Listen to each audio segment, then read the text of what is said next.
नमस्कार, मैं हूं संजय शर्मा। आप देख रहे हैं 4 PM न्यूज नेटवर्क। यूपी का इतना बुरा हाल हो जाएगा, भारतीय जनता पार्टी ने कभी सोचा नहीं था। योगी मोदी को चैलेंज दे रहे हैं। मोदी बेबस है, परेशान है। केशव मौर्य योगी में ठनी है, अमित शाह योगी में ठनी है, ब्रजेश पाठक योगी में ठनी है। दिल्ली में पंचायत हो रही है, उत्तर प्रदेश में जूतों में दाल बट रही है। बीजेपी का बुरा हाल हो गया। बड़ा सवाल यह हो रहा है कि योगी हटेंगे या जाएंगे। हटेंगे तो कब हटेंगे, और नहीं हटेंगे तो बीजेपी का क्या होगा। अभय दुबे जी के संग मैं शो करता हूं, रोज जाने माने पत्रकार हैं एबीपी पे, आप उनको सुनते रहते होंगे। बहुत गजब का विश्लेषण आज उन्होंने किया है, योगी आदित्यनाथ का, केशव मौर्य का, ब्रजेश पाठक का, मोदी का, शाह का।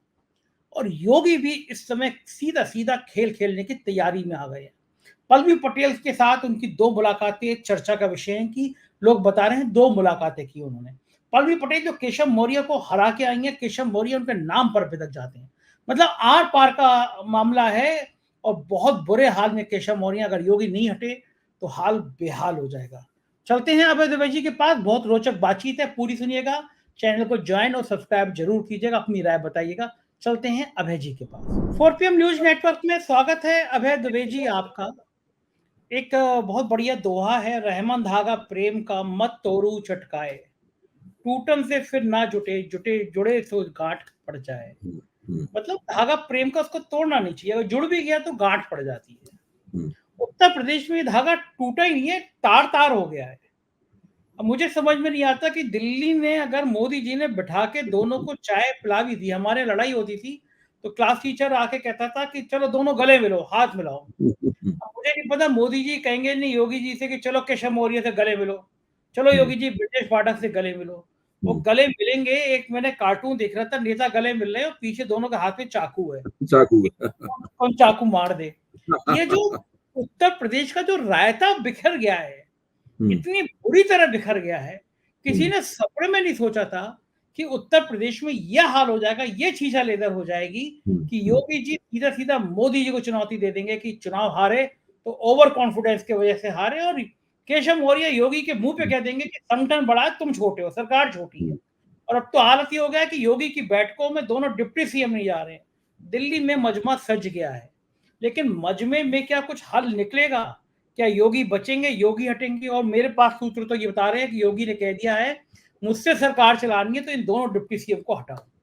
और दोनों डिप्टी सीएम चाहते हैं कि अगर 2027 में बचना है तो किसी पिछड़ी जाति, किसी दलित जाति को सीएम बनाओ, ठाकुर से काम चलने वाला नहीं है। ब्यूरोक्रेसी बेचैन है, सरकार की तमाम योजनाएं ठप पड़ी हुई हैं। बाढ़ आई हुई है, बाढ़ का पुरसा हाल देखने वाला कोई नहीं है। लाइट की भयंकर बुरे हाल चल रहा है। योगी जी पहली बार बैकफुट में नजर आ रहे हैं। उन्होंने कहा टीचर की डिजिटल हाजिरी, हंगामा हुआ, वापस लेना पड़ गया। बुलडोजर रुक गया, जो कॉलोनियां टूटनी थी रुक गई। मतलब पहली बार बैकफुट पे आ गए हैं। और आज और कमाल हुआ, कल और कमाल हुआ, योगी सरकार को सहयोग दे रहे दो विधायक, सहयोगी दल के विधायक है लेकिन है तो सरकार में शामिल। उन दोनों को पेपर लीक कराने में एमपी एमएलए कोर्ट ने दोषी पाया। पेपर लीक का पूरे दुनिया भर में हंगामा चल रहा है, और विधायक जी, दोनों विधायक जो सरकार को सहयोगी दल के विधायक हैं, दोनों पेपर लीक मामले में दोषी पाए गए। उत्तर प्रदेश में इस शीशा लेदर का कोई रास्ता, कोई हल नजर आ रहा है आपको? देखिए, आपने जो तबसरा उत्तर प्रदेश के बारे में व्यक्त किया है वो बिल्कुल आपने वहां की पूरी तस्वीर और पूरी कच्चा चिट्ठा जो है भारतीय जनता पार्टी के संगठन का और सरकार का, दोनों को उघाड़ कर रख दिया है। अब मेरी इसके ऊपर टिप्पणी यहां से शुरू होती है। मैं ये मानता हूं कि इस वक्त दिल्ली में जो जमावड़ा हो रहा है, दोनों उप मुख्यमंत्री होंगे यहाँ पे, और प्रधानमंत्री भी होंगे, गृह मंत्री भी होंगे, पार्टी अध्यक्ष भी होंगे, और मुख्यमंत्री भी होंगे। मेरा मानना है कि योगी जी की किसी से कोई मुलाकात नहीं होगी। अगर योगी जी की मुलाकात होती तो ऐसा नहीं है कि दिल्ली आ गई, इन सब, ये कोई छोटी मोटी हस्तियां नहीं है। वो तो लखनऊ से ही सबसे अपॉइंटमेंट तय हो जाते। उन्हें नीति आयोग की मीटिंग में आना है, नीति आयोग की मीटिंग में वो शामिल होंगे, और उसके बाद प्रधानमंत्री से मिलने जाएंगे कि नहीं जाएंगे, पार्टी अध्यक्ष से मिलेंगे कि नहीं मिलेंगे, गृह मंत्री से मिलेंगे कि नहीं मिलेंगे, किसी को कुछ नहीं पता है। अभी तक ऐसी कोई खबर नहीं है कि किसी ने योगी जी को अपॉइंटमेंट दिया है, योगी जी को कहा कि भाई आप हमसे इस वक्त आके मिल सकते हैं। इसकी उन्हें कोई जरूरत नहीं महसूस हो रही, क्योंकि उप मुख्यमंत्रियों के साथ में इन सब लोगों की बातचीत हो चुकी है। सबकी बैठकें उप मुख्यमंत्रियों के साथ में हो चुकी हैं, और उन्हीं बैठकों के में जो रणनीति तय हुई होगी उसी के मुताबिक ये दोनों उप मुख्यमंत्री आचरण कर रहे हैं। वो योगी जी द्वारा बुलाई गई किसी भी मीटिंग में नहीं जाते, योगी जी उनको विधायक के तौर पे बुलाते हैं अपनी मीटिंगों में। उनका कहना ये भी है कि जब लखनऊ मंडल की और इलाहाबाद मंडल की जो बैठकें बुलाई जाती हैं, उस बैठक में इनको निमंत्रण गया था तो वो उप मुख्यमंत्री के तौर पर नहीं गया था, विधायक के तौर पर गया। हाँ, विधायक के तौर पर गया। तो इस बात पे उन लोगों ने आपत्ति दर्ज की कि भाई हम विधायक के तौर पे क्यों आएंगे, हम तो डिप्टी हाँ। चीफ मिनिस्टर हैं। तो हम बहरहाल दोनों तरफ से ये मामला चल रहा है। सब मंडलों की बैठक में इससे एक बात तय होती है कि 4 जून को एक पराजय हुई थी भारतीय जनता पार्टी की उत्तर प्रदेश में। उसके बाद से भाजपा की प्रतिदिन पराजय हो रही है। आज की तारीख तक बहुत सारी पराजयें जो है वो जमा हो चुकी हैं, और मैंने कभी भी अपने राजनीतिक समीक्षक और पत्रकार के तौर पर अपने इतिहास में कभी भी भारतीय जनता पार्टी को इससे ज्यादा बुरी हालत में सांगठनिक तौर पर यानी सत्ता में होते हुए भी वो सत्ता में नहीं है, केंद्र में वो सत्ता में होते हुए भी सत्ता में नहीं है, कुछ इस तरह की स्थिति बन गई। कितनी है अजीब सी, कितना विरोधाभासी स्थिति। अंग्रेजी में इसको ऑक्सीमोरन कहते हैं, विरोधाभासी अलंकार है ये इस तरह की स्थिति बनी है। प्रधानमंत्री और गृह मंत्री दोनों योगी आदित्यनाथ को हटाना चाहते हैं, और वो जानते हैं कि उन्हें वो अभी नहीं हटा पाएंगे। उन्हें ये भी नहीं पता है कि इनको हटाएंगे तो बनाएंगे किसे, ये तक नहीं, उन्हें ये तक वो तय नहीं कर पाए हैं। किंग कर्तव्य विमूढ़ता वाली स्थिति जो होती है वो स्थिति आला कमान की है। इधर योगी जी ने चैलेंज फेंक दिया है, हमें नहीं हटा सकते। वो तो मैं इन शब्दों का सार्वजनिक रूप से इस्तेमाल नहीं करना चाहता, लेकिन योगी जी जब निजी तौर पर किसी से बातचीत करते हैं तो बड़ी खुल के बातचीत करते हैं, तो वो कुछ आपत्तिजनक शब्दों को इसका इस्तेमाल करने से भी परहेज नहीं करते। तो सब लोग इस बात को जानते हैं, वो मतलब अनौपचारिक तरह की बातचीत करते हैं। तो उनको उसी तरह के आपत्तिजनक शब्दों का इस्तेमाल करते हुए उन्होंने इन दोनों के बारे में, योगी जी ने अपने जान के पत्रकारों से ये कहा है कि इनकी दम नहीं है मुझे हटाने की, ये मुझे नहीं हटा सकते, और अगर हटा सकते हैं तो हटा के देख लें, हम देखेंगे, हम तो चले जाएंगे गोरखपुर, हमारे पास तो एक मठ है, हम तो चलाने के लिए वहां चले जाएंगे, हम इन दोनों को गुजरात भेज देंगे। मतलब इस टाइप की जो है बातचीत हुई। हम तो डूबेंगे हाँ, सनम, तुम्हें भी ले डूबेंगे। हाँ, अब स्थिति ये है कि न वो योगी जी को हटा सकते हैं और न योगी जी उनके प्यादों को अपने मंत्रिमंडल से हटा सकते हैं। ठीक बात है। योगी जी अगर केशव मौर्य और ब्रजेश पाठक को ड्रॉप करना चाहें मंत्रिमंडल से, जो तकनीकी रूप से उनके अधिकार में आता है, वो भी नहीं कर सकते। तो ये रस्साकशी जो है ना, ये बिल्कुल एक जिच सी हो गई है उत्तर प्रदेश के अंदर, और इस चक्कर में उत्तर प्रदेश की सत्ता पूरी तरह ठप हो गई है। इतना नुकसान हो रहा है पार्टी का जिसकी कोई सीमा नहीं है। मैं अभी भी मानता हूं कि जो पराजय हुई थी, बहुत बड़ी पराजय थी। उसके बाद अगर 4-5 दिन के बाद आपस में सलाह सुमत के साथ बैठ के इन्होंने पराजय का तबसरा कर दिया होता और भरपाई शुरू हो गई होती, तो भारतीय जनता पार्टी उत्तर प्रदेश में कोई इतनी कमजोर नहीं थी कि वो दोबारा वापसी की योजना पर काम नहीं कर पाती, बना नहीं पाती। लेकिन जिस तरह से जूतों में दाल बटी जा रही है, जिस तरह से एक दूसरे की उखाड़ पछाड़ ये लोग बहुत बुरी तरीके से कर रहे हैं, उससे भारतीय जनता पार्टी, मेरा मानना यह है कि 2027 के चुनाव में अगर इन्होंने बहुत जल्दी ही कोई परिवर्तन नहीं किया तो बहुत ही बुरी पराजय होने वाली है भारतीय जनता पार्टी की उत्तर प्रदेश में। बिल्कुल इनका एकदम सुपड़ा साफ हो जाएगा, क्योंकि समाज का ऐसा कौन सा तबका है जो इनसे खुश है? क्या दलित खुश हैं? क्या ओबीसी खुश है? ये तो मानते ही नहीं कि दलित और ओबीसी हमसे नाराज है, उनके कम वोटों से हम पराजित हुए। ये तो मानते ही नहीं है, मान ही नहीं रहे। मुख्य तौर पर जिनकी थीसिस तो ये, इस थीसिस पे ये लोग काम कर रहे हैं कि कुछ प्रबंधन में गलतियां हो गई। क्या उत्तर प्रदेश में जो हो रहा है वो प्रबंधन की गलतियों का परिणाम है? देखिए, जिस तरीके से नरेंद्र मोदी ने पिछले 10 साल में सत्ता चलाई है और साथ में संगठन जिस तरीके से चला है, सत्ता के साथ साथ केवल संगठन पर भी उनका कब्जा रहा, जिस तरह सत्ता चलाई है और संगठन पर कब्जा किया है, उसका जिसे कहते हैं उसका सबसे बुरा परिणाम अगर कहीं देखने में आ रहा है तो उत्तर प्रदेश में देखने में आ रहा है। दूसरी जगहों पर भी उसका बुरा असर है, ऐसी बात नहीं दूसरी जगहों पर उसका बुरा असर ना हो, लेकिन उसका जो उसका वर्स्ट मैनिफेस्टेशन है, उसकी सबसे बुरी अभिव्यक्ति अगर कहीं हो रही है तो वो उत्तर प्रदेश में हो रही है। और उत्तर प्रदेश में जो हो रहा है, बहुत दिन हो गए होते होते, और अगर ये 10-15 दिन भी इसी तरीके से और चलता रहा तो इससे पूरे देश में भारतीय जनता पार्टी की छवि बहुत बुरी तरीके से प्रभावित होगी। इसीलिए मैं कह रहा हूं कि 4 जून को इनकी एक पराजय हुई थी, लेकिन इसके बाद ये प्रतिदिन पराजित हो रहे हैं जनता की निगाह के सामने। और कई पत्रकारों ने निजी बातचीत में बहुत से लोगों से बातचीत की है, और मेरे पास भी उनका अवलोकन, उनके ऑब्जर्वेशंस आए हैं। उन सब लोगों को मानना है कि नरेंद्र मोदी की लोकप्रियता में सभी जगहों पर लगातार गिरावट हो रही है।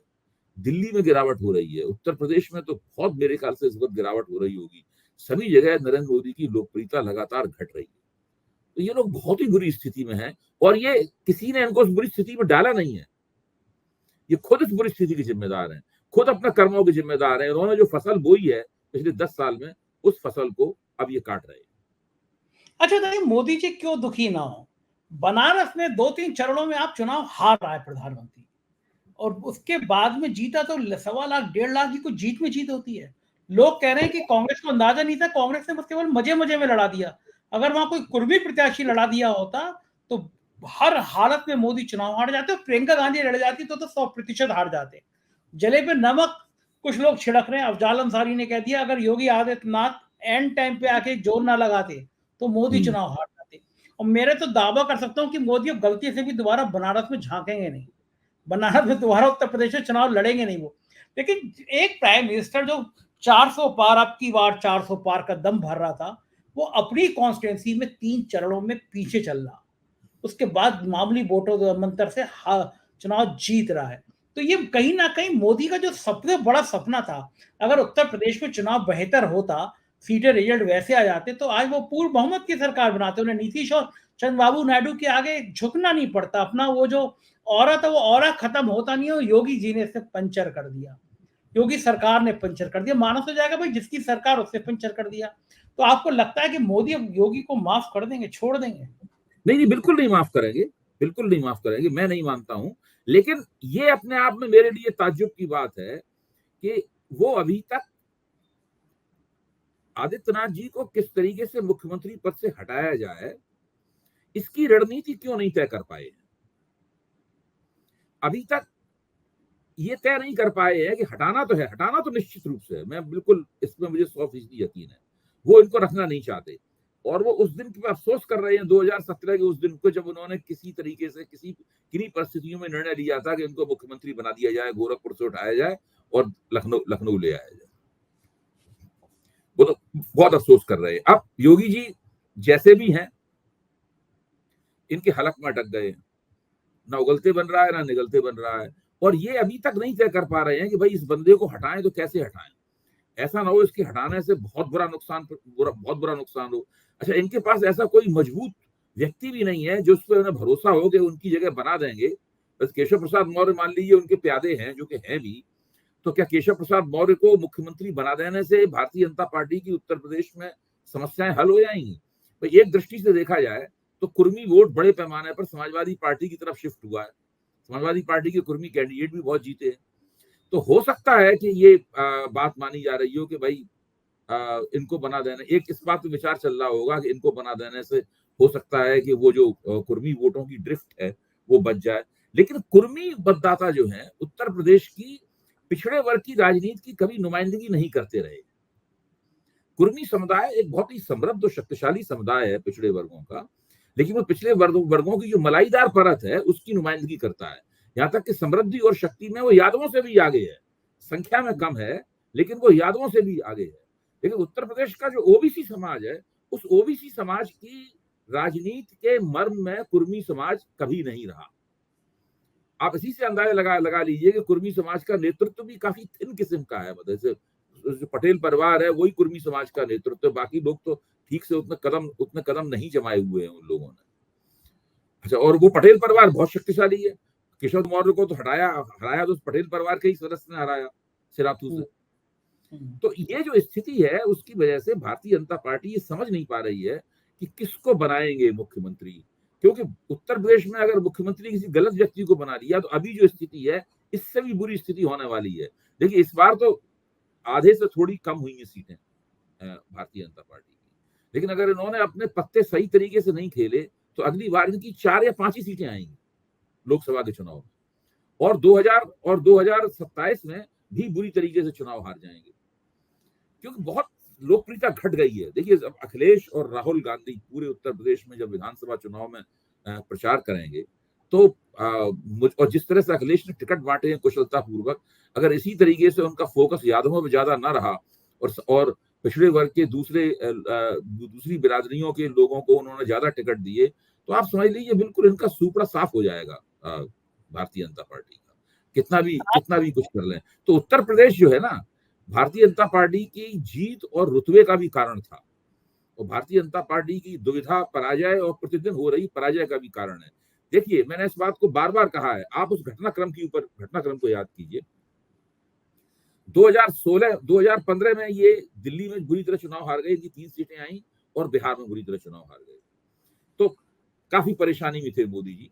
2016 में उस परेशानी से निकलने के लिए उन्होंने नोटबंदी की, और 2017 में ये उत्तर प्रदेश का चुनाव बहुत जबरदस्त तरीके से जीत गए। अगर उत्तर प्रदेश के उस चुनाव में इनकी नैया हिल जाती, ये रपट जाते थोड़े से और अच्छा परिणाम नहीं निकालते, तो मोदी जी का पराभव निश्चित था, उनका अंत बिल्कुल निश्चित था। लेकिन उस चुनाव में जीत गए, और उसके बाद ये लगातार जीतते चले गए। इसकी वजह से ये अभी तक टिके रहे। उत्तर प्रदेश की ये जो पराजय है, ये बताती है कि जो ये घिसी पिटी ये कहावत है ना कि दिल्ली का रास्ता लखनऊ होकर जाता है, ये कहावत बिल्कुल सही है। दिल्ली का रास्ता लखनऊ होके, इस कहावत को इस तरह भी कह सकते हैं कि अगर दिल्ली में आपको बहुमत प्राप्त करना है, तो वो लखनऊ के जरिए ही आपको बहुमत प्राप्त होगा। तो इनकी बहुत बुरी हालत है। मैं तो अभी अपने वरिष्ठ पत्रकार मित्रों के साथ था एबीपी चैनल पे, बाद में ऑफ द रिकॉर्ड में यही चर्चा कर रहा था कि बीजेपी को कितना नुकसान हो रहा होगा इस वक्त। तो उन्होंने भी कहा कि हाँ, इसमें इसकी कोई सीमा नहीं है इस नुकसान की। वो सही बात है। कायदे से हार के बाद में संजय जी इनको बड़ी फुर्ती के साथ में उत्तर प्रदेश में जो गड़बड़ियां थी, उन सबको या तो किसी तरह अच्छा प्रबंधन करना चाहिए था, अच्छा मैनेजमेंट इनको करना चाहिए था, और सबको बुला बुलू के किसी तरह एकताबद्ध चेहरा दिखाना चाहिए था। ऐसा करने की बजाय जिस तरह से एक दूसरे पर चोटें कर रहे हैं, एक दूसरे को प्रहार कर रहे हैं, बहुत बुरी स्थिति है भारतीय जनता पार्टी की। भारतीय जनता पार्टी की पहले भी अंतर कलह होती रही है, गुटबाजी होती रही है, हम सब लोग जानते हैं। कल्याण सिंह के जमाने में भी थी, वहां भी केंद्र में अटल बिहारी वाजपेयी बनाम कल्याण सिंह हो गया था, और उधर राजनाथ सिंह और आपके कलराज मिश्र मिल के कल्याण सिंह को डिरेल करने में लगे हुए थे। उनकी पीठ पे केंद्र का हाथ था। लेकिन उस वक्त भी इतनी ज्यादा जूतों में दाल नहीं बटी गई थी, इतनी आजकल बटी जा रही है। ये बहुत ज्यादा भयानक है। अबे जी, योगी आदित्यनाथ भी केशव मौर्य को उनकी हैसियत बताने की कोई कसर छोड़ नहीं रहे हैं। उनको केशव मौर्य का दर्द है पल्लवी पटेल। उनको लगता है कि अगर वो चुनाव में हारते नहीं, विधानसभा के चुनाव में, तो शायद मुख्यमंत्री हो जाते 2022 में। लेकिन और उनके समर्थक इतने दोस्त सोचते हैं, मेरे भी एक परिचित दोस्त है जो उनके बहुत करीबी, उसका कहना था कि वो मानते हैं कि पल्लवी पटेल को योगी आदित्यनाथ ने पूरा सपोर्ट किया इनडायरेक्ट वे में। केशव मौर्य के ठिकानों पर छापे डलवाए गए चुनाव के बीच में, और हराने की पूरी साजिश रची गई, क्योंकि तो योगी आदित्यनाथ को लगता था ये अगर यहीं हार जाएंगे तो कैसे बन पाएंगे सीएम, कैसे दौड़ में आ पाएंगे। देखिए, ये बात तो आपकी सही लगती है कि इनको हराने में उनकी भूमिका रही होगी, इसमें कोई शक की बात नहीं। मैं इन बातों के कोई सबूत नहीं होते, लेकिन मोटे तौर पर मैं इसको मानता हूँ कि ये भूमिका रही होगी। लेकिन साथ में मैं ये भी मानता हूं कि केशव मौर्य मुख्यमंत्री के मटेरियल हैं, ये आला कमान अभी तक नहीं मान पाया। हाँ, सही बात है, सहमत हूं। अभी भी अगर वो योगी आदित्यनाथ को हटाने के बारे में सोच रहे हैं, तो उनके पास विकल्प के तौर पर केशव मौर्य का नाम नहीं है। मुझे भी लगता है कि जैसे सोनकर का नाम, अगर इनको मुख्यमंत्री बनाने के बारे में उनके मन में संदेह नहीं होते, तो मेरे ख्याल से अभी योगी जी को हटाने की तरफ आला कमान 2 कदम आगे चल चुका होता। मेरे को भी लग रहा है कि अगर हटाएंगे तो कोई अनजान सा नाम, एक सोनकर साहब का नाम चला ये मुगालते में है कि हम ही मुख्यमंत्री बनेंगे। हो सकता है कि हटाने के बाद भी इनका मुख्यमंत्री फिर से उप मुख्यमंत्री बना दिया जाए, इनका मुख्यमंत्री बनने का चांस नाम चला था ना, सोनकर का चला था, बीएल वर्मा केंद्रीय मंत्री, उनका नाम चला था कि इस तरह अनजान अचानक आ जाएगा। मैं वो बता रहा था पल्लवी पटेल का, कि योगी जी भी हिसाब किताब बराबर कर रहे हैं। इन दोनों में बताया जाता है कि पल्लवी पटेल से 2 बार योगी आदित्यनाथ ने मुलाकात करी। केशव मौर्य के घर पे सिपाही झांकने नहीं जा रहा, दरोगा नहीं जा रहा, कोई आईएएस आईपीएस नहीं जा रहा कि योगी जी को पता चल गया तो सीधा एपीसी ब्रांच में पोस्ट हो जाऊंगा, लाइन हाजिर हो जाऊंगा। तो केशव मौर्य की स्थिति तो विपक्ष के नेता से भी बुरी हो गई है। हाँ, आप जानते हैं केशव मौर्य ने ये पता लगाने की कोशिश की है कि योगी आदित्यनाथ के जो अधीन मंत्रालय हैं, उन मंत्रालयों में आरक्षण कितना दिया गया है। हाँ, बाकायदा पूछा गया है, कोशिश की जा रही है ताकि वो इनके ऊपर हमला बोल सकें, उसको सवाल। हाँ, अब आप सोचिए जिस जगह पे डीसीएम मतलब जो काम अखिलेश यादव को करना चाहिए योगी के खिलाफ, वो केशव मौर्य कर रहे हैं। उनसे पूछे अखिलेश आरक्षण यादव कितना। तो मजे ले रहे हैं। अखिलेश अखिलेश यादव से ज्यादा आनंदित व्यक्ति इस वक्त कोई नहीं है। आज की प्रेस वो कॉन्फ्रेंस हाँ, जिस तरह की वो बातें कर रहे हैं वो बहुत मजेदार बातें हैं। हाँ, वो कह रहे हैं कि वो दिल्ली का वाईफाई पासवर्ड बन गए हैं केशव हाँ मौर्य। जी मतलब वो मजे लेने। अच्छा, दूसरा बात भी सही है, जो मुझे तो उस दिन की याद आई है कि जब योगी आदित्यनाथ पहले दिन शपथ ले रहे थे, तो केशव मौर्य इतने उत्साहित थे। पंचम तल जो एनेक्सी हुआ करता था, जहाँ पे मुख्यमंत्री बैठे करते थे, और शशांक शेखर सिंह कैबिनेट सेक्रेटरी ने बड़ा भव्य भवन बनाया था, मैं कई बार गया था उसमें। उसमें नेम प्लेट लगा दी थी केशव मौर्य ने अपनी, डिप्टी सीएम। योगी जी ने शपथ ली और कान में किसी अफसर ने कहा कि साहब वहां नेम प्लेट लग गई। योगी जी वो पहली बार तो और फायर ब्रांड थे, उनने कहा नेम प्लेट उखाड़ के फेंक दो, और नेम प्लेट उखाड़ के फेंक दी गई। दूसरा फोटो रिलीज हुआ जिसमें केशव मौर्य एक स्टूल में बैठे हुए हैं। तब से लेकर आज अखिलेश यादव उनको स्टूल मंत्री कहते हैं। तो पूरा विपक्ष केशव मौर्य के जितने मजे लेता है कि इनकी तो हैसियत नहीं है, इनकी तो कोई औकात नहीं बची है।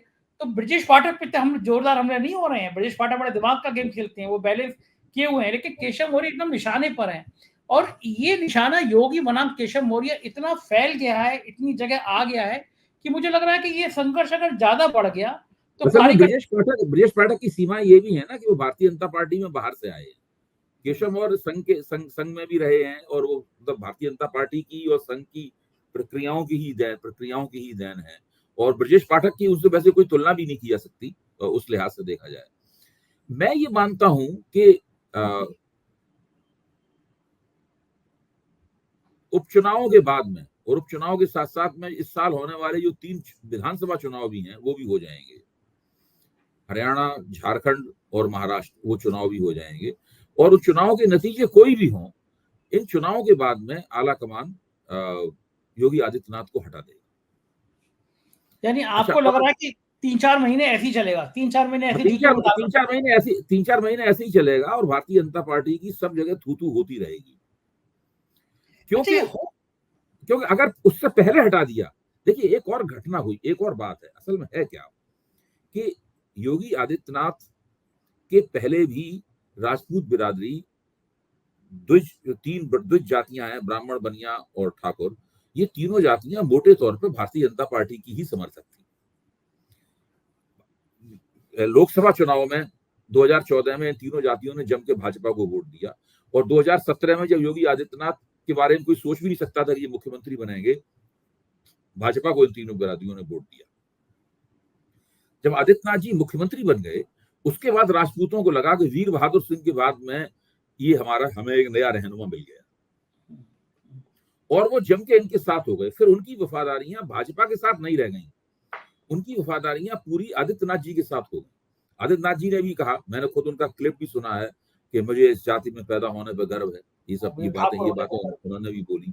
फिर ये भी प्रचार हुआ कि भाई इनकी सरकार ठाकुरों को बहुत ज्यादा प्रोत्साहित दे रही है। फिर कहाँ कहाँ कितनी जगह ठाकुरों की नियुक्तियां हुई, उन सबकी लिस्टें भी प्रकाशित हुई, वगैरह वगैरह। बहुत सी आलोचनाएं इसमें सही थी, कुछ बातें बढ़ी चढ़ी भी हो सकती हैं, लेकिन जो भी हो ये स्थिति हुई।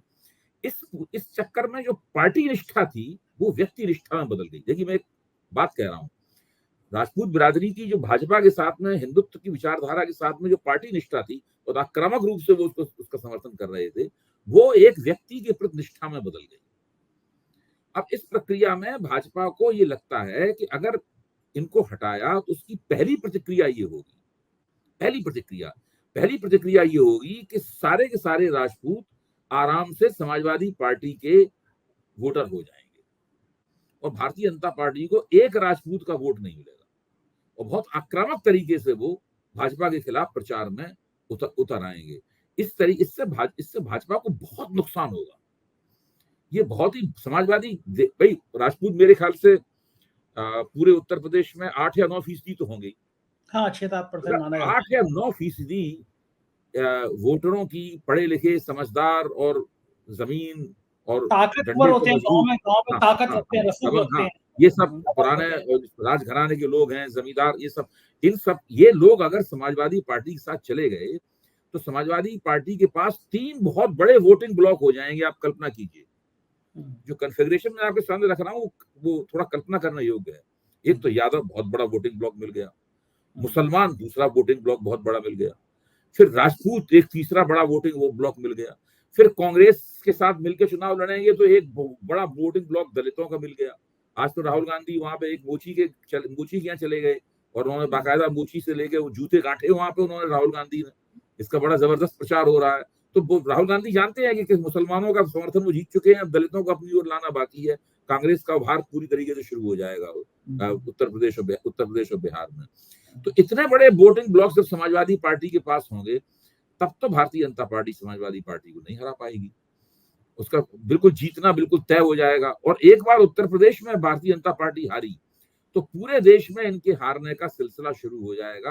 और एक बार अगर दिल्ली की गद्दी से अपदस्थ हुए तो बहुत लोगों का मानना है, और मैं भी मानता हूं, ये लोग 40 साल के लिए बियाबान में चले जाएंगे। एक बार इनको बहुमत पूरी तरीके से, मतलब एक सबसे बड़ा दल नहीं रहे और कांग्रेस सबसे बड़ा दल एक बार हो गई तो ये 40 वर्ष के लिए ये बियाबान में चले जाएंगे, राजनीतिक बियाबान में चले जाएंगे। कितनी भी कोशिश कर लें इनकी वापसी नामुमकिन हो जाएगी, क्योंकि राजनीति में एक बार जब पराभव होना शुरू होता है तो काफी जम के बहुत पूरी तरह गिरते ही चला जाता है मामला। अच्छा, एक अब दूसरे तस्वीर पे आ जाइए। योगी आदित्यनाथ को बनाए रखते हैं, डरते हैं कि अगर हटाएंगे तो ये राजपूत वोट चले जाएंगे, बनाए रखते हैं। तो बनाए रखने में पिछड़ों में ये आएगा कि हमारा पिछड़ों का नेता केशव मौर्य, उसकी बेइज्जती की गई। पिछड़ों का इतना बड़ा वोट है तब भी बीजेपी एक ठाकुर नेता को बना रही है, पिछड़े वैसे ही बीजेपी से नाराज हैं। तो उस स्थिति में पिछड़े अगर सब चले गए तो बीजेपी का और बुरा हाल हो जाएगा। नहीं, पिछड़े तो देखिए, इस चुनाव में पिछड़ों ने बीजेपी को काफी कम वोट दिया है। मैं ये नहीं कह रहा हूँ बिल्कुल वोट नहीं दिया है, लेकिन पिछड़ों ने बीजेपी को काफी कम वोट दिया है। 60 के दशक से जो पिछड़े समुदाय जैसे कि लोधी समुदाय भाजपा को वोट देता रहा है, कल्याण सिंह और अटल बिहारी वाजपेयी में जो खटपट हुई थी, उस खटपट के बाद कुछ थोड़े से पीरियड में उसने नहीं दिया था, लेकिन मोटे तौर पे भाजपा के और जनसंघ पहले उसके पूर्व रूप जनसंघ के साथ रहा है। तो वो पिछड़े तो अभी भी इनके खिलाफ हैं और उत्तरोत्तर और खिलाफ होते चले जाएंगे। तो भाजपा के लिए उत्तर प्रदेश में एक तरफ कुआं है और दूसरी तरफ खाई है। सही बात है, बहुत कठिन है डगर पनघट की, हम लोग निगाह बनाए रखेंगे। बहुत शुक्रिया अभय जी, आपने तक कीमती समय दिया, बढ़िया चर्चा हुई, धन्यवाद, थैंक यू। तो ये थे अभय द्विवेदी जी और बहुत सटीक विश्लेषण राजनीति का उत्तर प्रदेश और केंद्र का। मुझको यकीन है आपको ये चर्चा पसंद आई होगी, अपनी राय से अवगत कराइएगा, चैनल को ज्वाइन और सब्सक्राइब जरूर कीजिएगा। शुक्रिया, थैंक यू।